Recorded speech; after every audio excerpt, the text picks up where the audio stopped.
2022년 교회의 표를 나라가 임하오시며 라고 정하면서 1월 둘째 주일부터 지금까지 예수님께서 말씀하셨던 비유들을 나누고 있습니다. 그 비유를 통해서 비유가 정말 말씀하시는 것이 어떤 뜻이고 하나님 나라를 살아간다는 것이 구체적으로 어떤 의미인지를 새겨보고 있습니다. 오늘은 26번째 비유이자 비유 설교의 마지막이 되겠습니다. 양과 염소의 비유입니다. 다음 주일부터는 성경의 첫 번째 책이자 인류의 기원을 다루고 있는 창세기를 강의하려고 합니다. 오늘 비유는 지난 5월 15일 19번째 비유인 달란트 비유를 나눌 때에 잠시 간략하게 말씀을 드렸습니다. 그 마태복음 25장에 세 개의 비유가 등장하지요. 열처녀 비유, 그리고 달란트 비유, 마지막으로 오늘 비유인 양과 염소의 비유입니다. 이 비유들은 각각 살펴봐도 되지만 세 개를 세트로 봐야 제대로 그 의미에 이를 수 있다라고 말씀을 드렸습니다. 이 세 개의 비유의 공통적인 주제는 종말입니다. 마태복음 24장에서 예수님께서 종말에 대해서 말씀하셨습니다. 어떻게 이 종말을 우리가 대하고 기다리고 맞이해야 될 것인가, 이런 부분을 구체적으로 설명하시기 위해서 24장에 이어서 하셨던 것이 바로 25장의 이 세 개의 비유가 되겠습니다. 먼저 열처녀 비유를 통해서 기름 준비에 대해서 말씀하셨습니다. 예상보다 신랑이 늦어졌습니다. 유태인들은 밤늦게 그 연회를 연다라고 말씀을 드렸지요. 밤이 늦었는데도 신랑이 드디어 옵니다. 늦어지는데 다들 등불을 준비했다는 것은 등불 안에 기름을 준비했다는 것이죠. 그런데 그 10명 중에서 5명은 기름이 넉넉하도록 준비를 했고 5명은 모자라도록 준비를 했습니다. 그것으로 인해서 5은 슬기로운 처녀로, 5은 미련한 처녀로 그렇게 판가름이 났습니다. 그 다음 달란트 비유에서는 그렇다면 등불에 기름을 준비한다는 것이 어떤 삶인지에 대해서 말씀하셨습니다. 그것은 주인이 계시지 않는 부재의 시간을 어떻게 살아가느냐입니다. 공장에 노동자로 몇 달을 일해본 적이 있습니다. 방학 동안에. 밤새서 자동차 부품을 만들어낼 때에 시간마다 관리자들이 이 공장 저 공장을 돌아다닙니다. 근데 참 묘한 것은 이쪽 공장에서 돌아다는 것이 이쪽 다음 공장으로 연락이 옵니다. 그러면 그 밤새서 일하는 것이 쉽지 않습니다. 그 타이머를 해놓고 제품이 몇 분마다 하나씩 이렇게 나오도록 이렇게 하는데 어떤 때는 빨리 작동되도록 해놓고 그리고 그 다음 잠깐 이렇게 라면 박스 같은 걸 펴놓고 잡니다. 이렇게 기계에 기대가지고 그러면 저쪽에서 떴다 그러면은 다들 후다닥 후다닥 그리고 다시 또 이게 가동시키고 막 이런 일들이 있습니다. 이런 일들이 있는데 언제 온다? 관리자가 온다 그러면 열심히 일하는 척하고 그 다음에는 또 쉬고 요게 이제 밤새 반복이 되는데요. 근데 정말 신실한 종은 어떤 종이냐? 주인이 있을 때나 없을 때나 늘 한결같이 그렇게 살아가는 종이다. 그렇게 일하는 종이다. 그러면서 달란트 비유에서는 그것이 바로 충성이라고 이야기하고 있습니다. 충성의 충자를 보면 이 가운데 충자의 아래에 마음 심자가 있죠. 마음의 중심에 가득 담고 그 일들을 묵묵하게 해가는 것, 그게 바로 충성이라는 겁니다. 주님은 마태복음 25장의 마지막 비유로서 본문의 비유를 말씀하셨는데요. 양과 염소의 비유죠. 양과 염소는 소리가 비슷합니다. 어떻게 웁니까? 매 그럽니다. 그런데 외모가 다릅니다. 양과 염소의 외모의 가장 큰 차이가 뭘까요? 뿔입니다. 아이, 순양은 뿔이 있는데, 네, 뿔이 있죠. 그런데 암컷은 보면 뿔이 거의 없습니다. 없습니다. 그래서 보면 얘네들이, 물론 양들도 보면 순양들끼리 머리를 맞대고 다투기도 합니다. 근데 주로 염소를 보면요, 그 잘난 뿔을 가지고 서로 치고 받습니다. 어릴 때부터 집에 염소를 키웠기 때문에 조금 알고 있는데, 이 양과 염소가 참 많이 성질이 다릅니다.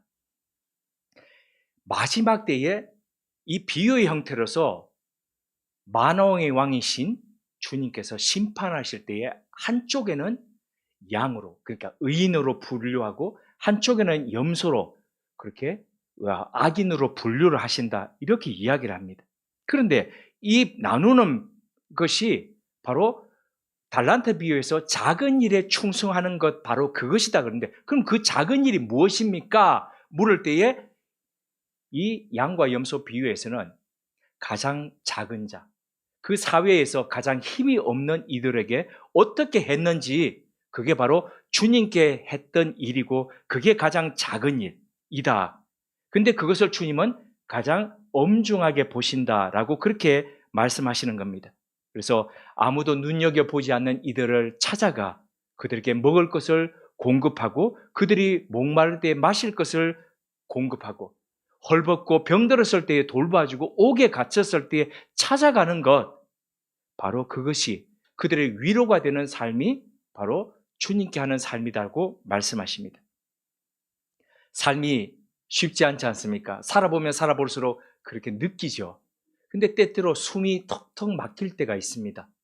그럴 때에 적어도 주님의 말씀을 있는 그대로 살아내려고 하는 그런 사람이 있기 때문에 적어도 살만한 세상이다라고 생각되는 것, 견딜 수 있는 것, 바로 주님은 그런 세상을 원하신다는 겁니다. 이런 삶을 주님은 주님을 섬기는 삶이라고 하십니다. 그것이 바로 그리스도인이 살아가야 할 삶이라고 하시는 거죠. 이게 바로 등불에 기름을 준비하는 것이고, 주님이 맡기신 달란트를 남기는 삶이고, 그리고 작은 일에 충성된 삶이라고 그렇게 하셨습니다. 이상이 달란트 비유를 나눌 때에 우리가 같이 살펴보았던 25장의 비유의 내용들입니다. 그럼 오늘 조금 그때와는 다른 관점에서 마태복음 25장의 세 가지 비유에 접근해 보면서 마지막 비유인 양과 염소의 비유가 무엇을 의미하는지를 살펴보도록 하겠습니다. 그럼 무슨 관점으로 새롭게 보려고 그러는가? 그 관점은 무엇인가? 그것은 바로 관계입니다. 관계, 중국어로는 관시라고 그러죠. 네, 어떤 관계로 존재하느냐, 이 관계로 세 가지 비유에 접근해 보도록 하겠습니다. 그런데 이 세 가지 비유를 해석하는데 관계란 말이 왜 중요할까요? 이런 이유 때문입니다. 하나님과 인간은 시간과 공간 속에서 만나고 교제하는 그런 존재라기보다는 성경에서 보면 관계 속에서 만나는 존재임을 알 수 있습니다. C.S. 루이스가 보는 눈이라는 그 글에서 이렇게 관계에 대해서 설명을 했습니다. 우리와 하나님의 관계는 1층에 사는 사람과 2층에 사는 사람의 그런 관계 따위와는 다르다. 1층에 사는 사람은 층계만 하나 올라가면 2층에 있는 사람을 만날 수 있다. 그러나 하나님은 단지 하늘 위에 사는 어떤 존재가 아니다. 그분은 우주 전체, 땅과 하늘, 시간과 공간, 그리고 우리 모두의 창조자이시다. 따라서 우리와 하나님의 관계는 섹스피어와 햄릿의 관계에 더 가깝다. 햄릿이 섹스피어에 대해서 얼마나 알겠는가?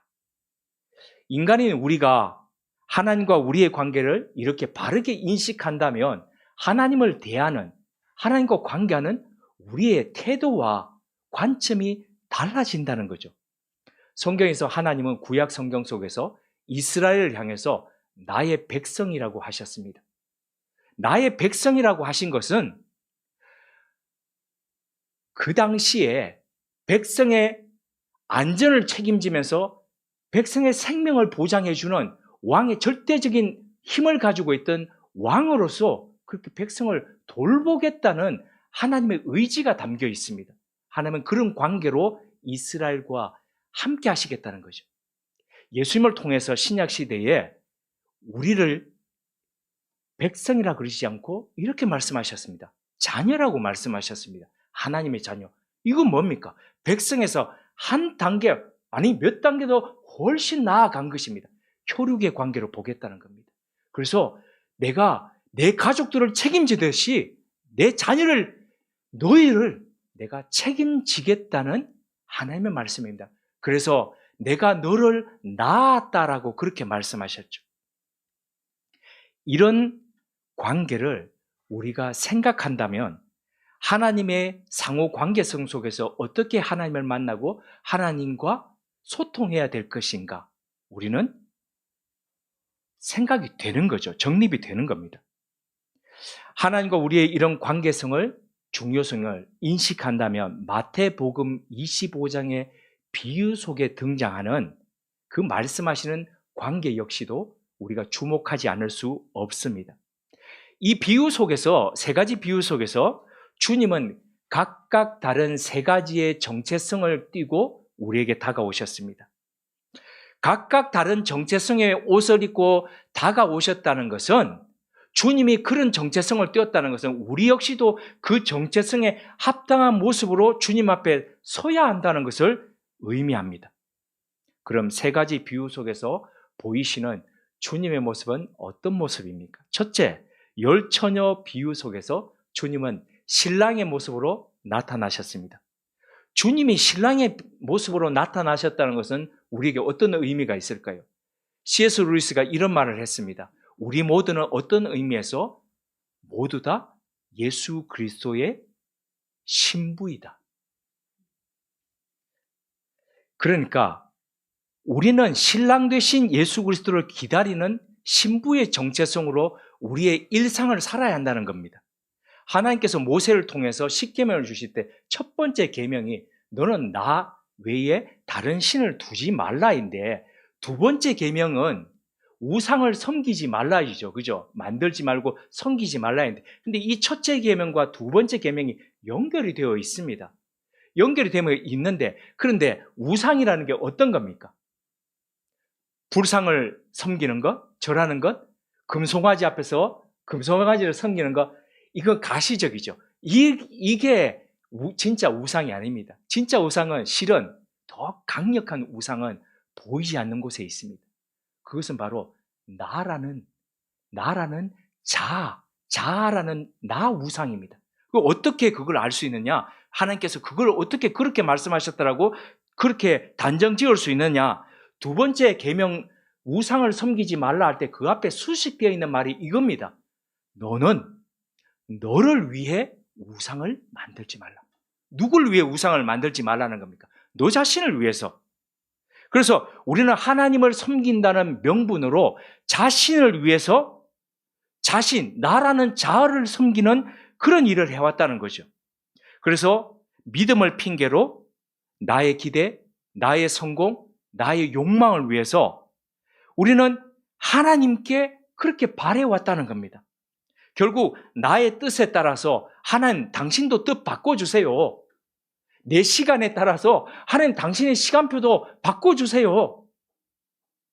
이렇게 요청한다는 겁니다. 그래서 결국 나의 뜻에 따라서 하나님도 뜻을 바꾸고 하나님의 타임 스케줄도 다 바꾸면서까지 그렇게 해달라는 것.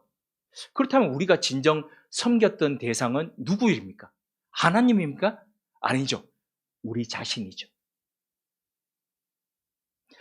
결국 십계명에서 우상이라는 존재에 대해서 경고하셨다는 것은 하나님의 뜻에 순명하는 백성으로서, 그런 정체성으로 하나님과 교제하면서 살아야 된다, 이런 말씀인데, 마찬가지로 주님이 우리의 신랑으로 말씀하셨고 우리를 신부로 그렇게 표현하셨다는 것은 다른 의미에서 우상을 섬기지 말고 주님만을 바라보며 주님만을 사랑하며 살라는, 주님만을 기대하며 기다리며 살라는 그 뜻이 바로 여기에 들어있다는 겁니다. 그런 정체성으로 주님과 교제하며 살아가야 한다는 거죠.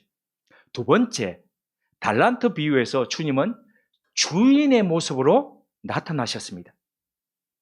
주님께서 주인의 모습으로 등장하셨다는 것은 우리 모두가 주님이 명령하시는 것에 따라서 살아가는 종이라는 의미가 들어 있습니다. 동시에 주인이 어떤 분이신지를 명확하게 인식하고 그 주인이 명하셨다는 그것을 준행하면서 날마다 살아야 된다는 겁니다. 주인이 계실 때나 계시지 않을 때나 동일하게 그런 삶을 살아가는 충성된 일꾼으로 우리의 일상을 살라는 말씀이 여기에 있습니다. 우리가 예수 그리스도를 호칭할 때에 주님, 로드라고 그렇게 얘기를 하잖아요. 여기에는 고대 시대에 생사여탈, 종의 생사여탈권을 다 주관하던 바로 그런 주인으로서 당신을 인정합니다는 그 뜻이 들어있거든요. 그러니까 예수님, 주님, 당신께서 하셨던 그 한 말씀을 가벼이 여기지 않고 날마다 무겁게 여기면서 그렇게 살아가겠습니다. 그래서 이런 정체성 속에서 날마다 관계를 맺으면서 그렇게 우리의 일상을, 우리의 삶을 살아가겠습니다 하는 게, 그리고 살아가라라는 명령이 그 비유 속에 들어있다는 겁니다. 이렇게 신실한 종은 주인의 눈치를 살핍니다. 그런데도 한 달란트 맡았던 종은 그런 주인이 어떤 분인지를 모르고 주인의 눈치를 살피지 않았습니다. 결국은 주인의 뜻과는 전혀 상관없이 한 달란트를 땅속에 깊이 묻었다가 꺼내오는 그런 잘못된 것을 자행했죠. 달란트 비유는 바로 이것을 경고합니다. 그래서 정말 주님을 당신은 주인으로 모시고 있는가? 그렇게 생각하고 있는가? 그 주인으로 섬기면서 당신의 삶을 살아가고 있는가를 묻고 있는 것입니다.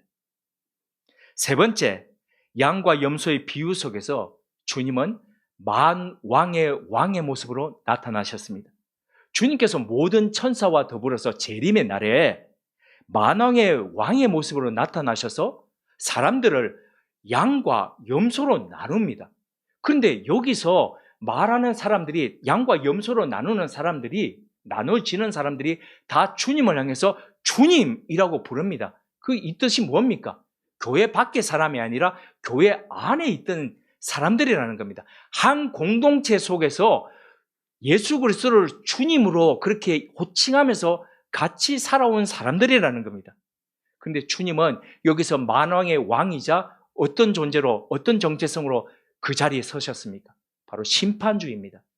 우리는 지금까지 구원주의 주님의 모습으로 이야기를 했습니다. 우리를 구원하시는 주님, 우리를 구원하시기 위해서 하나님의 아들의 그런 그 정체성을 내려놓으시고 인간의 몸을 입고 이 땅에 내려오신 하나님, 육신을 입으신 하나님, 구원하시는 하나님, 한없이 우리를 기다려주시고 사랑하시는 하나님, 이런 하나님의 모습으로 인식하는데 주님은 마지막 날에 우리의 모든 삶에 대해서 무게를 달아보시는 심판주의 모습으로 나타나신다라고 지금 엄중하게 경고하시는 겁니다.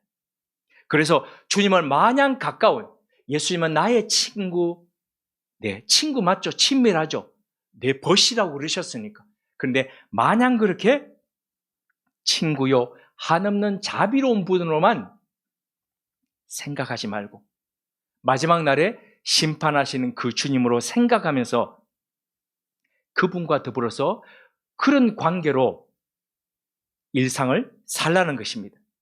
우리가 어떻게 사는지를 지켜보시고 우리의 삶을 계수하시는 그분 앞에서 마지막 종말이 있다는 것, 심판대 앞에 선다는 것을 기억하면서 우리의 이웃을 살피고 이웃과 더불어서 이웃을 돌보면서 우리의 삶을 살아가는 것, 그게 바로 주님과 좋은 관계를 맺으면서 살아가는 것이라고 그렇게 말씀하시는 겁니다.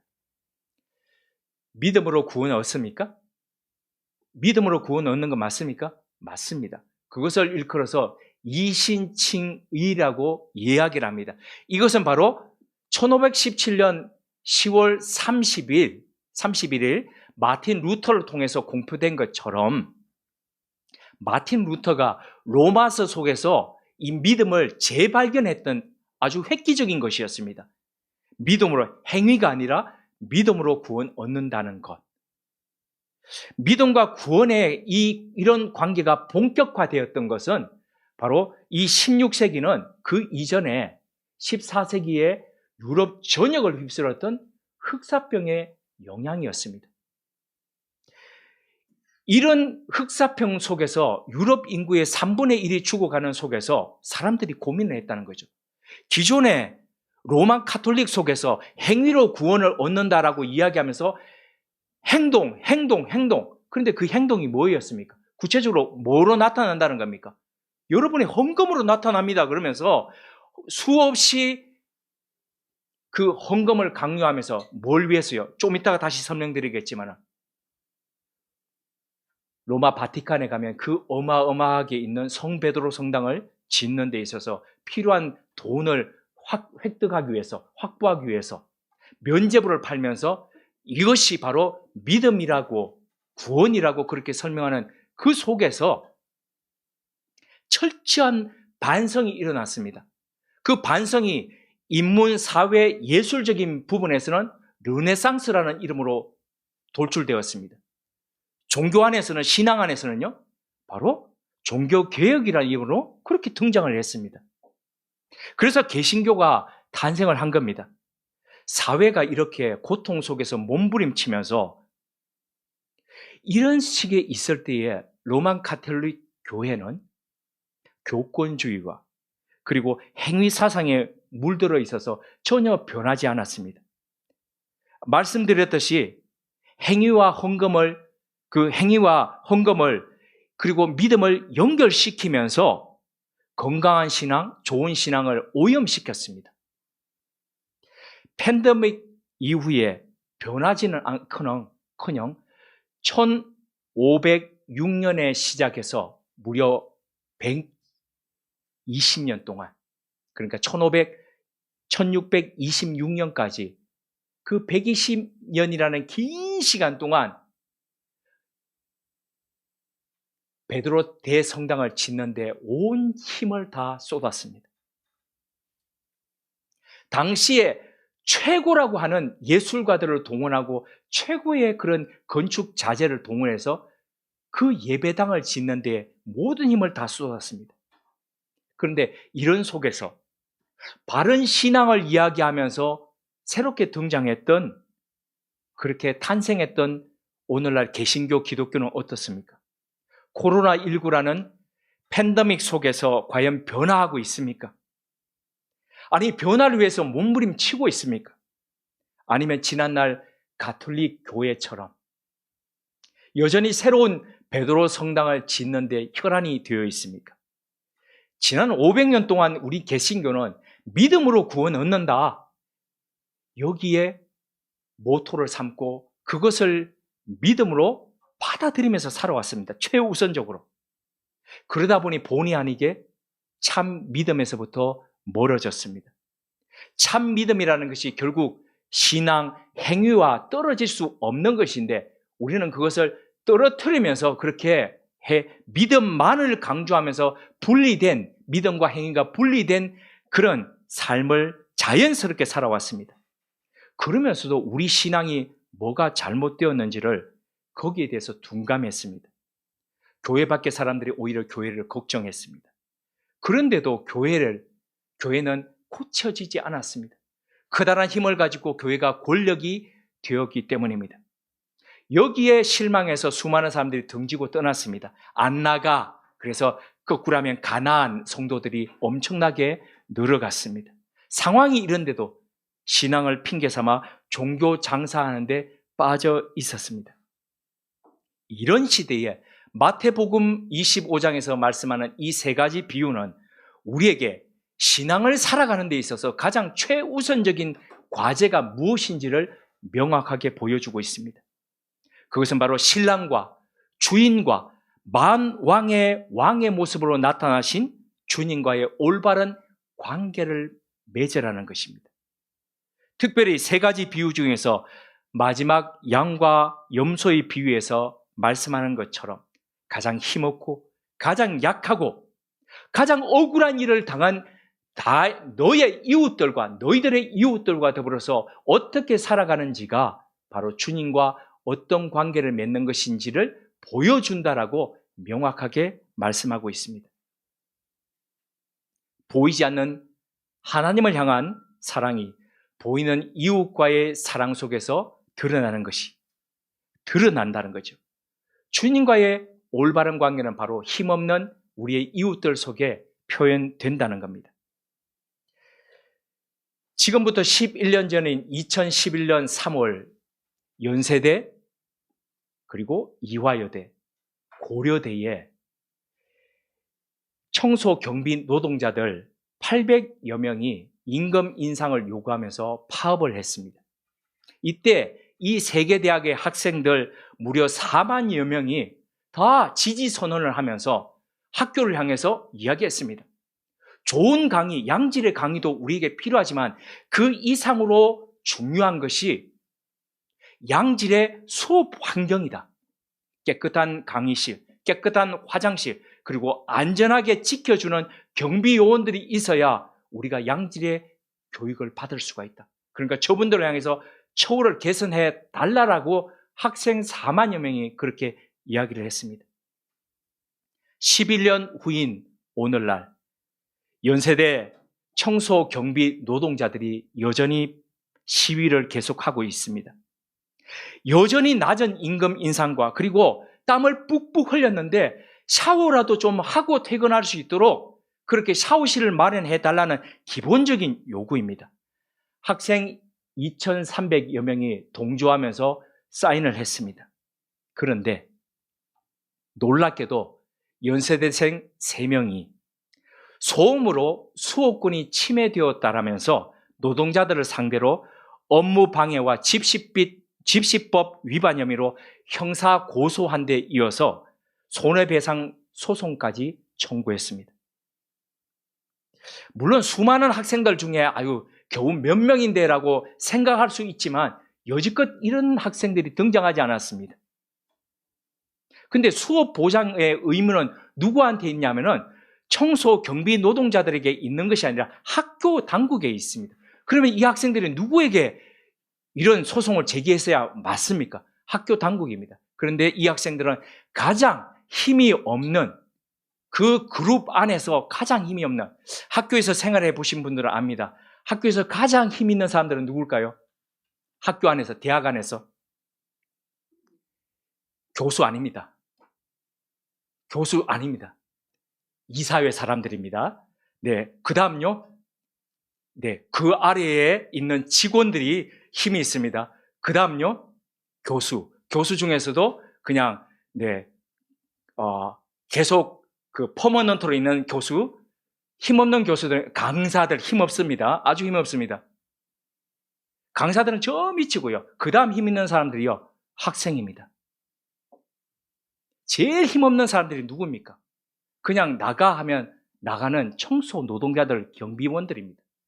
근데 이분들을 어떻게 하느냐 보면은 그 학교가 어떤 정신으로 살아가는지가 보여집니다.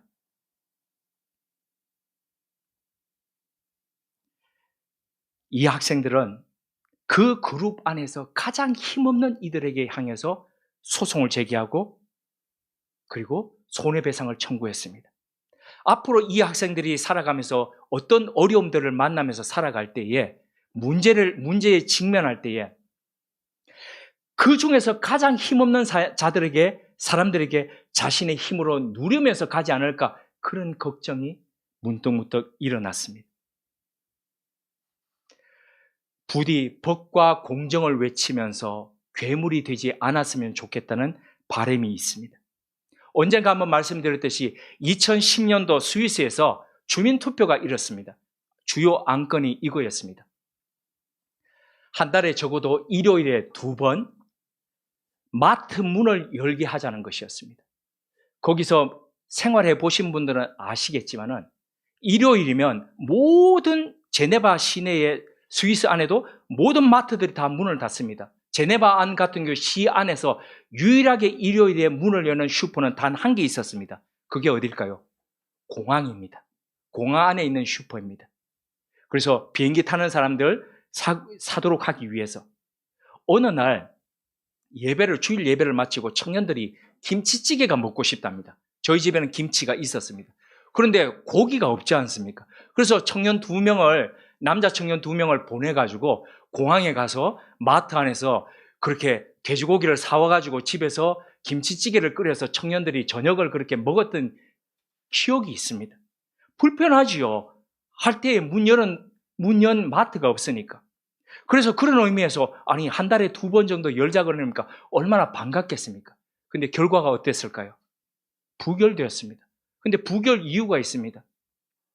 이 스위스 사람들이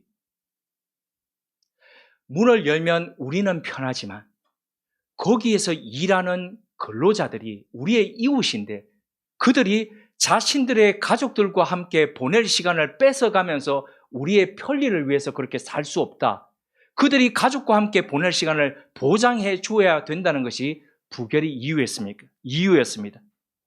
얼마나 성숙하고 신앙이 바탕된 사회입니까? 이웃을 배려하는 사회입니까? 이래야 되지 않겠습니까? 그런데 비교되는 게 누가 비교됐냐? 우리가 비교됩니다.